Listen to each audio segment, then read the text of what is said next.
नमस्कार दोस्तों, बहुत बहुत स्वागत है आप लोगों का सिंपल एजुकेशन में। दोस्तों, आज की इस वीडियो में हम लोग बात करने जा रहे हैं कक्षा 11 की हिंदी की पाठ्य पुस्तक के अध्याय टॉर्च बेचने वाला के बारे में। यह अध्याय हरि शंकर परसाई द्वारा लिखित है और इसमें धार्मिक आस्थाओं के बाजारीकरण और धार्मिक पाखंड के बारे में चर्चा की गई है।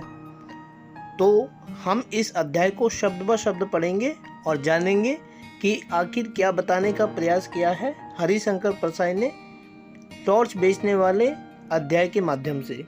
तो चलिए बढ़ते हैं आगे और पढ़ते हैं अध्याय को शब्द ब शब्द। वह पहले चौराहों पर बिजली के टॉर्च बेचा करता था। बीच में कुछ दिन वह नहीं दिखा, कल फिर दिखा, मगर इस बार उसने दाढ़ी बढ़ा ली थी और लंबा कुर्ता पहन रखा था। मैंने पूछा, कहाँ रहे और यह दाढ़ी क्यों बढ़ा रखी है? उसने जवाब दिया, बाहर गया था। दाढ़ी वाले सवाल का उसने जवाब यह दिया कि दाढ़ी पर हाथ फेरने लगा। मैंने कहा, आज तुम टॉर्च नहीं बेच रहे हो? उसने कहा, वह काम बंद कर दिया। अब तो आत्मा के भीतर टॉर्च जल उठा है। ये सूरज छाप टॉर्च अब व्यर्थ मालूम होते हैं। मैंने कहा, तुम शायद संन्यास ले रहे हो। जिसकी आत्मा में प्रकाश फैल जाता है वह इसी तरह हरामखोरी पर उतर आता है। किससे दीक्षा ले आए? मेरी बात से उसे पीड़ा हुई। उसने कहा, ऐसे कठोर वचन ना बोलिए। आत्मा सबकी एक है। मेरी आत्मा को चोट पहुंचाकर आप अपनी ही आत्मा को घायल कर रहे हैं। मैंने कहा, यह सब तो ठीक है, मगर यह बताओ कि तुम एकाएक ऐसे कैसे हो गए? क्या बीवी ने तुम्हें त्याग दिया? क्या उधार मिलना बंद हो गया? क्या साहूकारों ने ज़्यादा तंग करना शुरू कर दिया? क्या चोरी के मामले में फंस गए हो? आखिर बाहर का टॉर्च भीतर आत्मा में कैसे घुस गया? उसने कहा, आपके सब अंदाज गलत हैं। ऐसा कुछ नहीं हुआ। एक घटना हो गई है जिसने जीवन बदल दिया।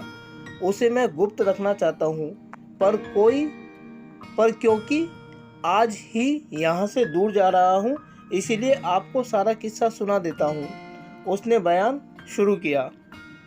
5 साल पहले की बात है। मैं अपने एक दोस्त के साथ हताश एक जगह बैठा था। हमारे सामने आसमान को छूता हुआ एक सवाल खड़ा था। वह सवाल था, पैसा कैसे पैदा करें? हम दोनों ने उस सवाल की एक एक टांग पकड़ी और उसे हटाने की कोशिश करने लगे। हमें पसीना आ गया, पर सवाल हिला भी नहीं। दोस्त ने कहा, यार, इस सवाल के पांव जमीन में गहरे गड़े हैं। यह उखड़ेगा नहीं, इसे टाला जाए। हमने दूसरी तरफ मुंह कर लिया, पर वह सवाल फिर हमारे सामने आकर खड़ा हो गया। तब मैंने कहा, यार, यह सवाल टलेगा नहीं। चलो इसे हल ही कर दें। पैसा पैदा करने के लिए कुछ काम धंधा करें। हम इसी वक्त अलग अलग दिशाओं में अपनी अपनी किस्मत आजमाने निकल पड़े। 5 साल बाद ठीक इसी तारीख को इसी वक्त हम यहाँ मिले। दोस्त ने कहा, यार, साथ ही क्यों ना चलें? मैंने कहा, नहीं। किस्मत आजमाने वालों की जितनी पुरानी कथाएं मैंने पढ़ी हैं, सब में वे अलग अलग दिशा में जाते हैं। साथ जाने में किस्मतों के टकराकर टूटने का डर रहता है। तो साहब, हम अलग अलग चल पड़े। मैंने टॉर्च बेचने का धंधा शुरू कर दिया।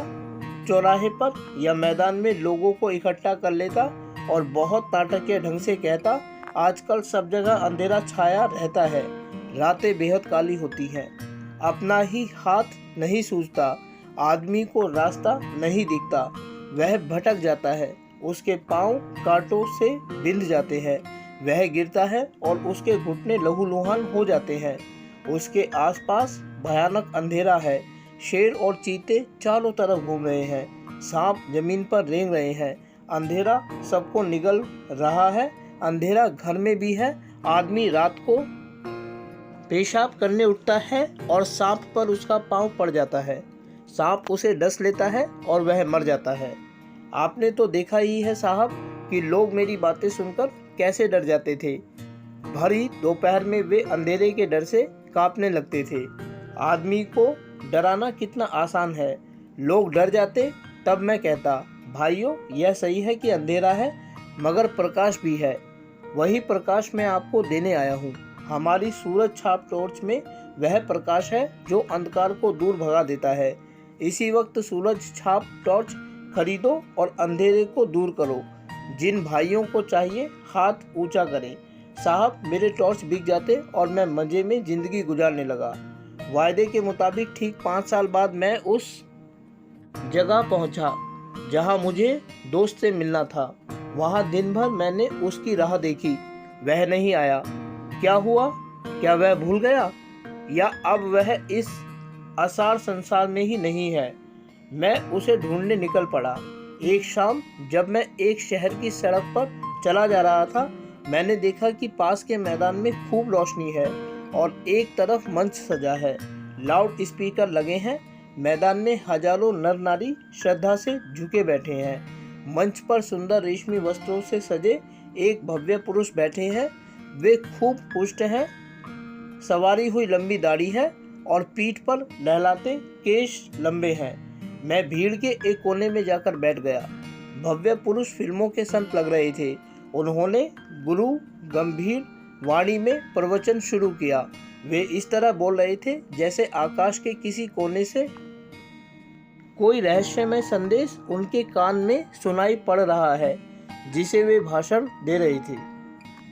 वे कह रहे थे, मैं आज मनुष्य को एक घने अंधकार में देख रहा हूँ। उसके भीतर कुछ बुझ गया है।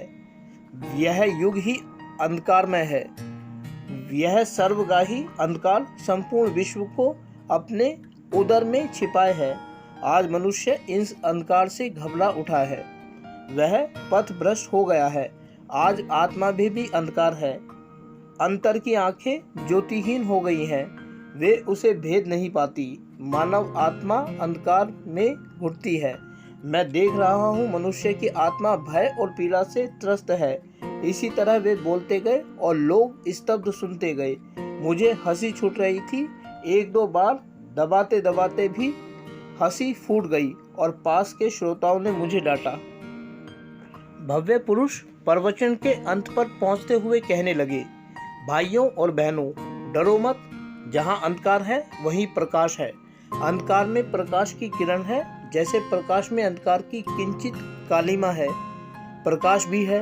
प्रकाश बाहर नहीं है, उसे अंतर में खोजो।